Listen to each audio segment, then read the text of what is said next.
Hey everybody, Mark here. So how's it going? This is step 3, psychology of colors. So you should have got your fonts by now, posted them up in the class project. They should be looking good. Psychology of colors. What is color psychology? Color psychology is the science of how color affects human behavior. It's a pretty complicated field on the umbrella of behavioral psychology, so we're not going to dive into it too far, but we'll go with the basics so you can get a good understanding about the how and why, so you can then choose your hub colors that best represent your target audience. So let's go choose a color palette. Okay, so here we are over at Google, but you can use any search engine you please, and just typed in the psychology of color so we get an idea. Brings up this chart here, so we'll go check that out, and gives you an idea with a color emotional guide. There's more over here you can check out, but they're all similar, but there's some are more expanded in depth, but you kind of want to keep it simple.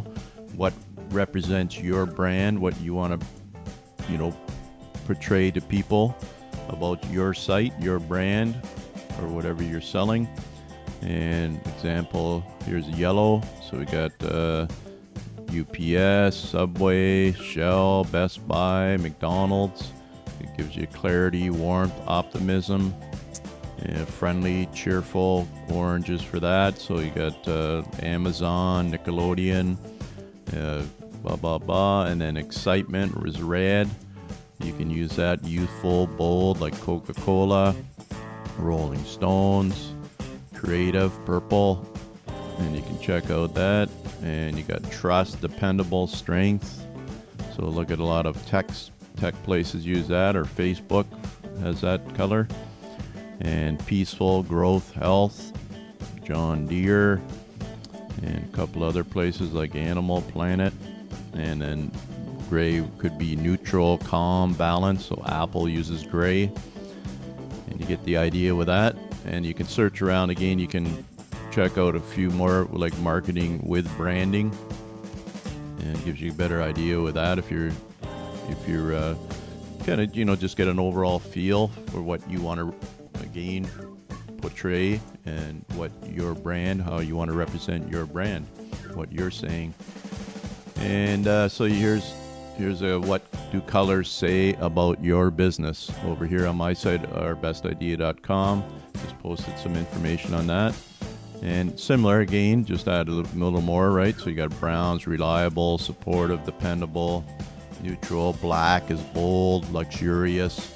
So a lot of companies will use black for being luxurious, and maybe add a little bit of gold with a black or something. And then you have yellow, energetic, fresh, cheerful, positive, motivated.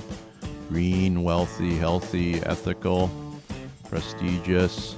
Blue is comforting, confident, which is great. Okay, and then you have like pink, so if you're romantic, you maybe have a dating site or something like that.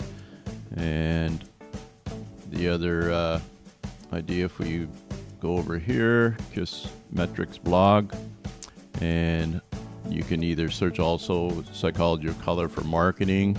In this case, is how to increase website conversions. And you can read this over here at this blog.kissmetrics.com.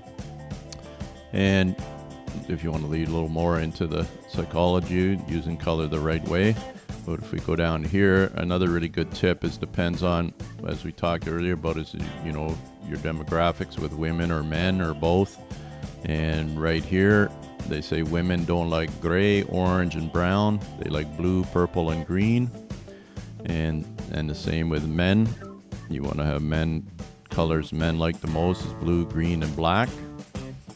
And you can check that out because that's an important factor. So you want to kind of just go around and figure out, check a few websites like that, and pick the color that's best suited for what you want to portray and the image you want to have in as we go back to this idea, right?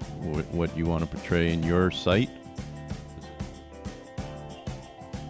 All right, so assignment before step 4. This third step, we're going to choose your colors. Keep it simple and what you want your brand to say. I'll put some additional links for references below for more resources. And we'll see you in the next step. Step 4, easy and quick logo design.